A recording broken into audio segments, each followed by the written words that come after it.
Hi guys, welcome back to cosmic കപ്പിളിൻ്റെ പുതിയൊരു വീഡിയോയിലേക്ക് എല്ലാവർക്കും സ്വാഗതം. അപ്പോൾ ഗൈസ്, ഞങ്ങളിപ്പോൾ ഇതാ കെട്ടി ഒരുങ്ങിയിട്ട് ഹോസ്പിറ്റലിലേക്കാണ് കേട്ടോ പോണത്. വേറെ എങ്ങോട്ടും അല്ല. മഴക്കാലൊക്കെയായി വീണ്ടും അസുഖങ്ങളൊക്കെ വന്നു തുടങ്ങി. ഓൾറെഡി ഇപ്പോൾ 2 ആഴ്ച ആയിട്ടുള്ളൂ ഡോക്ടർക്ക് പോയിട്ട് വന്നിട്ട് ഇപ്പോൾ വീണ്ടും പോയി വരേണ്ട ഒരു അവസ്ഥ വന്നിട്ടുണ്ട്. ചെറുതായിട്ട് അവൾക്ക് ഇങ്ങനെ ഒരു കഫക്കെട്ട് പോലെയും, അതേപോലെ പിന്നെ തീരെ ഫുഡ് കഴിക്കുന്നില്ല. അവള് നല്ലോണം മടിയായിട്ടുണ്ട്. തന്നെ അവളുടെ കയ്യിൽ എന്താണ് കൊടുക്കണമെന്ന് വെച്ചാൽ അവൾ ഭക്ഷണം കഴിക്കാനാണ്. നമ്മൾ വാരി കൊടുത്താലൊന്നും കഴിക്കുന്നില്ല. അപ്പോൾ എന്താണ് എന്നൊക്കെ അറിയാൻ വേണ്ടി ഡോക്ടറിനെ വിളിച്ചു വെച്ചപ്പോൾ ഡോക്ടർ പറഞ്ഞു ഒന്ന് വൈകുന്നേരത്തൊന്ന് വരാൻ പറഞ്ഞിട്ടുണ്ടായിരുന്നു. അപ്പോൾ അങ്ങനെ ഒന്ന് ഡോക്ടറെ കാണാൻ വേണ്ടി പോവാണ് കേട്ടോ. നമ്മൾ ചേലക്കര ഇപ്പോൾ ചില സമയങ്ങളിൽ കാണിക്കണം നമ്മൾ ഹോമിയോനെയാണ്, ഉണ്ണീഷൻ ഡോക്ടറെയാണ് ചേലക്കര. അപ്പോൾ നമ്മളിത് ചേലക്കര സ്റ്റാൻഡിൽ ഇറങ്ങിയപ്പോൾ നല്ല കപ്പലണ്ടി കണ്ടു കേട്ടോ. നല്ല ചൂട് കപ്പലണ്ടി ആയിരുന്നു. അപ്പോൾ ഏട്ടൻ വിളിച്ചിട്ട് പറഞ്ഞു ഞാൻ പിന്നാലെ വരുന്നുണ്ടെന്ന്. അപ്പോൾ പിന്നെ തിരിച്ചു പോണ വഴിക്ക് ചിലപ്പോൾ മേടിക്കാൻ പറ്റിയില്ലെങ്കിലോ എന്ന് വിചാരിച്ചിട്ട് ഞങ്ങൾ വേഗം 2 പാക്കറ്റ് കപ്പലണ്ടിയൊക്കെ മേടിച്ച് വെക്കുന്നുണ്ട് കേട്ടോ. പിന്നെ നല്ല മഴയായിരുന്നു, നല്ല മഴ ചാർന്നുണ്ടായിരുന്നു. അപ്പോൾ അമ്മ ATM പോയിക്കായിരുന്നു കേട്ടോ. അപ്പോൾ കുടയൊക്കെ എടുത്തിട്ട് ഞങ്ങളിതാ തിരിച്ചിറങ്ങി അവിടുന്ന്. പിന്നെ ഞങ്ങൾ നേരെ ഡോക്ടറെ അടുത്തേക്ക് പോവാണ്. കുറച്ചങ്ങോട്ട് നടക്കാനുണ്ട്. അപ്പോൾ ഞങ്ങൾ പോണ വഴിക്ക് പ്രാവിനൊക്കെ കണ്ടായിരുന്നു കേട്ടോ. അപ്പോൾ നല്ല രസമുണ്ട്. നമ്മുടെ അരിപ്രാവ് ഉണ്ടല്ലോ, അമ്പലപ്രാവ് എന്നൊക്കെ പറയുമല്ലോ, അതിൻ്റെ പ്രാവായിരുന്നു. പിന്നെ എൻ്റെ കുടയുടെ വില്ല് ചെറുതായിട്ട് ഇങ്ങനെ ഒടിഞ്ഞിട്ടുണ്ടായിരുന്നു. അപ്പോൾ അത് റെഡിയാക്കാൻ വേണ്ടിയിട്ട് അവിടെ കണ്ടപ്പോൾ അപ്പോൾ തന്നെ റെഡിയാക്കാമെന്ന് വിചാരിച്ച് ഞാൻ പറഞ്ഞില്ലേ, തിരിച്ച് വരുമ്പോൾ ചിലപ്പോൾ കാറിലായിരിക്കുമ്പോൾ പിന്നെ ചെയ്യാനുള്ള സൗകര്യം ഉണ്ടായിന്ന് വരില്ല. അപ്പോൾ അത് ചെയ്തുകൊണ്ടിരിക്കുകയാണ്. ഇപ്പോൾ പല സ്ഥലങ്ങളിലും ഇങ്ങനെ കടകളൊക്കെ ഇട്ടിട്ടിരിക്കണതാണ് ഞാൻ കണ്ടിട്ടുള്ളത്. ഇങ്ങനെ വഴിയോരത്ത് ഇരുന്നിട്ട് ഇങ്ങനെ ചെയ്യണത് ഞാൻ ഇതുവരെയായിട്ട് കണ്ടിട്ടില്ലായിരുന്നു. പക്ഷെ എന്തോ അതിന് പോണ വഴിക്കാൻ അത് കണ്ട സ്ഥിതിക്ക് ഞങ്ങൾ എന്തായാലും ചെയ്തിട്ട് പോകാമെന്ന് വിചാരിച്ചിട്ടാ.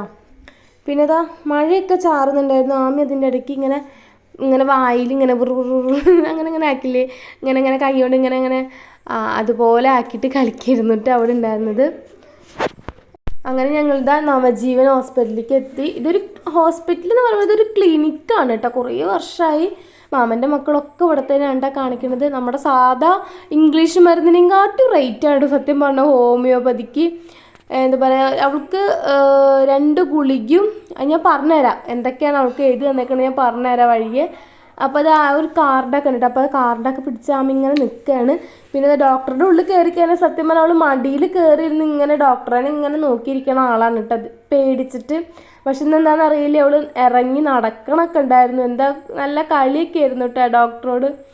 അപ്പോൾ ഡോക്ടർ ഇങ്ങനെ വിശേഷങ്ങൾ ചോദിക്കുമായിരുന്നു. എന്താ പഠിക്കണേ, ഇപ്പോൾ വർക്ക് ചെയ്യുന്നുണ്ടോ, എപ്പോഴാണ് ട്രെയിനിങ്, എന്താ ചെയ്യുക, മോൾക്ക് ഇപ്പം എത്രയാണ്, അങ്ങനെ കുറേ വിശേഷങ്ങളൊക്കെ ഇങ്ങനെ ചോദിച്ചുകൊണ്ടിരിക്കുകയായിരുന്നു കേട്ടോ ഡോക്ടർ. അപ്പോൾ പിന്നെ ഡോക്ടർ പറഞ്ഞു അവൾ ഇപ്പോൾ 1 വയസ്സ് കഴിഞ്ഞല്ലോ, 1 വയസ്സ് കഴിഞ്ഞ സ്ഥിതിക്ക് വയറ് ക്ലീൻ ആക്കേണ്ടതാണ്. അപ്പോൾ ഫുഡും ഇതൊക്കെ കഴിക്കണ കുട്ടിയാണല്ലോ. അപ്പോൾ 1 വയസ്സ് കഴിഞ്ഞ സ്ഥിതിക്ക് അങ്ങനെ ചെയ്യേണ്ടതായിരുന്നു. അപ്പോൾ അത് ചെയ്യാത്ത കാരണമായിരിക്കും ചിലപ്പോൾ ഭക്ഷണം കഴിക്കാൻ ഇങ്ങനെ മടി. അപ്പോൾ അത് ചെയ്യാൻ വേണ്ടിയിട്ട് മരുന്ന് എഴുതി തന്നിട്ടുണ്ടായിരുന്നു കേട്ടോ. പിന്നെ ആമി പുറത്തിറങ്ങിയിട്ട് മരുന്ന് മേടിക്കാൻ കുറച്ച് ടൈം എടുക്കുമായിരുന്നു. അപ്പോൾ ഞങ്ങളിങ്ങനെ പുറത്തിങ്ങനെ വെയിറ്റ് ചെയ്യായിരുന്നു കേട്ടോ. അപ്പോൾ അതിൻ്റെ ഇടയ്ക്ക് ആമി കുറേ വിക്രസൊക്കെ ഒപ്പിക്കുന്നുണ്ട്, കസാരമ്മ കയറിയിരിക്കണു ഒക്കെ ചെയ്യുന്നുണ്ട് കേട്ടോ. അപ്പോൾ അവളുടെ കളിയും കാര്യങ്ങളൊക്കെ കണ്ടിട്ട് ഞങ്ങൾ ഇങ്ങനെ ഇരിക്കുകയായിരുന്നു കേട്ടോ. അവൾക്ക് തന്നെ കട്ടിലുമ്പോൾ കൊത്തിപ്പിടിച്ച് കയറി, തന്നെ കസാരമ്മ കൊത്തിപ്പിടിച്ച് കയറിയിരിക്കുക, പിന്നെ കോപ്പറാട്ടി കാണിക്കുക, ഇതൊക്കെ തന്നെയാണ് കേട്ടോ പണി. ഒട്ടുമിക്ക പിള്ളേരുടെ പണി ഇതൊക്കെ തന്നെ ആയിരിക്കും. പിന്നെ എന്താണെന്നറിയില്ല, ആമി നല്ല വെയിറ്റ് കുറവാണ്. ഡോക്ടർ പറഞ്ഞു നല്ല വെയിറ്റ് കുറവാണ്, 8 കിലോനേ ഉള്ളൂ. സത്യത്തിൽ 11 കിലോ വേണ്ടതാണ് കുട്ടി. പിന്നെ ഞങ്ങൾ കുറേ സാധനങ്ങളൊക്കെ മേടിക്കാനുണ്ടായിരുന്നു കേട്ടോ. അതിൻ്റെ ഇടയിൽ ആമി കാണിക്കുന്നത് കണ്ടില്ലേ, കസാരയുടെ മേലെ നിന്നിട്ട് ഇങ്ങോട്ട് ചാടി. ഞങ്ങൾ കടല തിന്നുന്നുണ്ടായിരുന്നു കേട്ടോ. ആ കടല തിന്നുമ്പോൾ അവൾക്ക് പാപ്പു വേണമെന്ന് പറഞ്ഞിട്ട് വാശി പിടിക്കുമായിരുന്നേ. പിന്നെ ആമിയുടെ മരുന്ന് കിട്ടി 400 രൂപയായിരുന്നു കേട്ടോ. ബില്ല് വന്നിട്ട് 2 മറ്റേ പല്ലിമുട്ട പോലത്തെ ഗുളിക ഉണ്ടല്ലോ, പല്ലിമുട്ട ഞങ്ങൾ വെറുതെ തമാശ കളിയാക്കാൻ വേണ്ടി പറയണതാണ്. ഇങ്ങനെ കുഞ്ഞു ഉരുണ്ട എന്താ പറയുക മരുന്നുണ്ടല്ലോ, അതും പിന്നെ രാത്രി കഴിക്കാനുള്ള ഒരു പൊടിയും, പിന്നെ ഉണ്ടായിരുന്നത് ഒരു തുള്ളി മരുന്നാണ് കേട്ടോ. 10 തുള്ളി 1 സ്പൂൺ വെള്ളത്തിൽ കലക്കി കൊടുക്കേണ്ട മരുന്നുണ്ടായിരുന്നുണ്ട്. പിന്നെ ഞങ്ങൾ ഇറങ്ങിയപ്പോൾ നല്ല പച്ചപ്പയർ കണ്ട്, നാടൻ പച്ചപ്പയറായിരുന്നു. അപ്പോൾ അതും 1 കിലോ മേടിച്ചു കേട്ടോ. എത്ര 2 കിലോന് 100 രൂപ അങ്ങനെയായിരുന്നു തോന്നുന്നു. അപ്പോൾ 50 രൂപയ്ക്ക് അര കിലോനിൽ 1 കിലോ ഞങ്ങൾ മേടിച്ചായിരുന്നു.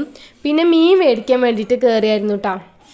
ഞങ്ങൾ ആക്ച്വലി മത്തി അന്വേഷിച്ചിട്ടാണ് പോയത്. പക്ഷെ പോയി നോക്കിയപ്പോൾ മത്തി ഇല്ല. ബാക്കി ഒരുവിധം മീനുകളൊക്കെ ഉണ്ടായിരുന്നു. കൂന്തളും ഉണ്ടായിരുന്നില്ല. ചെമ്മീൻ കുറച്ചുണ്ടായിരുന്നുള്ളൂ. അപ്പോൾ ഞങ്ങൾ വെളിച്ചം അങ്ങനെ കാണുന്നില്ല കേട്ടോ ഗൈസ്, ഒന്ന് അഡ്ജസ്റ്റ് ചെയ്യണേ.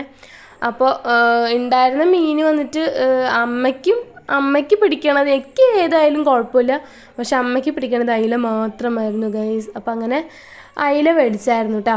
പിന്നെ വരുന്ന സമയത്ത് മീനൊക്കെ മേടിച്ച് കയറിയ സമയത്ത് ആമിക്കുട്ടിന് കുട മേടിച്ചിട്ടുണ്ട് ഏട്ട്. നല്ല രസമുണ്ടല്ലേ എല്ലാ പോപ്പിക്കൂടെ. എനിക്ക് ഭയങ്കര ഇഷ്ടമായിട്ട്, അവൾക്കും ഭയങ്കര ഇഷ്ടം. അവളുടെ മുഖം നോക്കിക്കോട്ടെ ഗൈസ്. ഹായ് എന്നുള്ളൊരു പറച്ചിലാണ് അവളുടെ ഉണ്ടായിരുന്നത്. പിന്നെ രാത്രി വന്നിട്ട് കുട പിടിച്ച് കളിക്കലൊക്കെ ആയിരുന്നു കേട്ടോ. കുട പിടിച്ച് കളിക്കലും ഉമ്മറത്തേക്ക് ഓടലൊക്കെ ആയിരുന്നു. അപ്പോൾ മഴ സമയത്ത് ഇറക്കി കൊടുക്കാമെന്നൊക്കെ പറഞ്ഞിട്ടുണ്ട് ഞങ്ങൾ. പിന്നെ ഞങ്ങൾ കഴിക്കാൻ ചായക്കടി മേടിച്ചിട്ടുണ്ടായിരുന്നു കേട്ടോ. കായ ബജിയും മുളക് ബജിയും അതുപോലെ മുട്ട ബജിയൊക്കെ മേടിച്ചിട്ടുണ്ടായിരുന്നു. ബോണ്ട ഒന്നും ഉണ്ടായിരുന്നില്ല. ഇപ്പോൾ ബോണ്ടയ്ക്ക് ഒരു ടേസ്റ്റും ഇല്ല. ഫുള്ള് ഉള്ളി മാത്രം, സവാള മാത്രം കുറേ അരിഞ്ഞിട്ടിട്ട് കുറേ മഞ്ഞ കളറുണ്ടോ, കുറച്ച് ഉരുളങ്കിഴങ്ങുണ്ടോ. പണ്ടത്തെ മസാല ബോണ്ടയാണ് ബോണ്ട. എന്ത് ടേസ്റ്റാണെന്നറിയോ. പിന്നെ ഇത് മുട്ട ബജി ഉണ്ടായിരുന്നു കേട്ടോ. മുട്ട ബജി നല്ല ചൂടായിരുന്നു. ആമിക്ക് ഞാൻ മുട്ട ബജി മേടിക്കാമെന്ന് വെച്ചിട്ടാണ് അവൾക്ക് മേടിച്ചത്. പക്ഷെ നല്ല ചൂടായിരുന്നു. അപ്പോൾ ഞാൻ അവൾക്ക് കായ ബജി കൊടുത്തു. വലിയ എണ്ണം മെഴുക്കും കാര്യങ്ങളൊന്നും ഉണ്ടായിരുന്നില്ല കേട്ടോ. ആ ചമ്മന്തിയിൽ കൂട്ടിയിട്ട് അങ്ങോട്ട് കഴിക്കണം ഗൈസ്. സ്വർഗം കണ്ടു ഞാൻ. നല്ല ചൂടായിരുന്നു. ആദ്യം കടിച്ചപ്പോൾ വലിയ കുഴപ്പമുണ്ടായിരുന്നില്ല. പിന്നത്തെ കടിയിലാണ് നല്ല ചൂട്. പിന്നെ കഴിക്കാനും പറ്റണില്ല, പിന്നെ തുപ്പാൻ പറ്റില്ലല്ലോ. അങ്ങനെ എന്തെങ്കിലുമൊക്കെയോ ചവച്ച് ഇറക്കി അവസാനം. നല്ല ടേസ്റ്റ് ഉണ്ടായിരുന്നു. എനിക്ക് ഇഷ്ടപ്പെട്ടു. ചമ്മന്തിയൊക്കെ സൂപ്പർ ചമ്മന്തിയൊക്കെ ആയിരുന്നു. പിന്നെ ഞാനിതാ കായ ബജി എടുത്തു. അടുത്ത ഊഴം കായ ബജി എടുത്ത് അതും കഴിച്ചു. ഞാനിപ്പോൾ ഈ വോയിസ് ഓവർ കേട്ടപ്പോൾ തന്നെ എൻ്റെ വായിൽ വെള്ളം വരുന്നു. അപ്പോൾ അതാ കായ ബജിയും കഴിച്ചുകൊണ്ടിരിക്കുകയാണ്. ലാസ്റ്റ് മുളക് ബജി എടുത്തിട്ട് ഒരു മുളക് ബജിയും കഴിച്ചായിരുന്നു. കായ ബജിയുടെ പകുതി ഞാൻ ഏട്ടന് കൊടുത്തു കേട്ടോ. പിന്നെന്താ, അപ്പോൾ അത്രയൊക്കെ തന്നെ വീഡിയോ ഉള്ളൂ.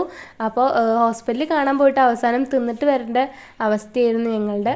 അപ്പോൾ അടിപൊളിയായിട്ട് തിന്നൊക്കെ കഴിഞ്ഞ് ഞങ്ങളിതിങ്ങനെ പൊക്കോണ്ടിരിക്കുകയാണ്. ലാസ്റ്റ് സമയമായപ്പോൾ ഞാൻ എത്തിയപ്പോൾ പറഞ്ഞ ഏട്ടാ നമുക്ക് ഐസ് മേടിച്ചാൽ നല്ല മഴയുണ്ട്, നമുക്ക് ഐസും കൂടി മേടിച്ചിട്ട് പോവാമെന്ന് വിചാരിച്ചിട്ട് 2 സിപ്പപ്പും 2 മറ്റേ ഐസ് ഉണ്ടല്ലോ, വണ്ടി ഐസ് പോലത്തെ അങ്ങനത്തെ ഐസ് മേടിച്ചായിരുന്നു കേട്ടോ. അത് മേടിച്ചിട്ട് ആമയെ നിലത്തിട്ടു. പിന്നെ ഞാനത് ആമിക്ക് പിന്നെ അത് വേണ്ട പറഞ്ഞിട്ട് അവളത് മേടിച്ചില്ല. അവൾക്ക് ഇത് വേണമെന്ന്. എന്നിട്ട് ഞാനത് കഴിക്കണതിൻ്റെ ഇടയിൽ അവൾ വേണം പറഞ്ഞിട്ട് തട്ടിപ്പറിച്ച് മേടിക്കുകയായിരുന്നേ. അപ്പോൾ നല്ല തണുപ്പും ഉണ്ടായിരുന്നു, എന്താ പറയുക, നല്ല കട്ടി ഉണ്ടായിരുന്നു കേട്ടോ ഐസിന്. അത് കാരണം വല്ലാണ്ട് നമ്മളെ വായിൽ കിട്ടുന്നുണ്ടായിരുന്നില്ല. ജസ്റ്റ് ഒന്ന് വെച്ചിട്ട് അപ്പം തന്നെ വരിക്കും. കാരണം തൊണ്ടവേദനയൊക്കെ മക്കൾക്ക് എടുത്താൽ അവർക്ക് അറിയില്ലല്ലോ, പറയാൻ വേണ്ടിയിട്ട് അവർക്ക് അറിയില്ലല്ലോ. അപ്പോൾ പിന്നെ ഒരു കരച്ചിലും പിടിച്ചിലൊക്കെ ആയിരിക്കും. അപ്പോൾ ഇന്നത്തെ വീഡിയോ വന്നിട്ട് ഇത്രയേ ഉള്ളൂ കേട്ടോ. ടാറ്റാ.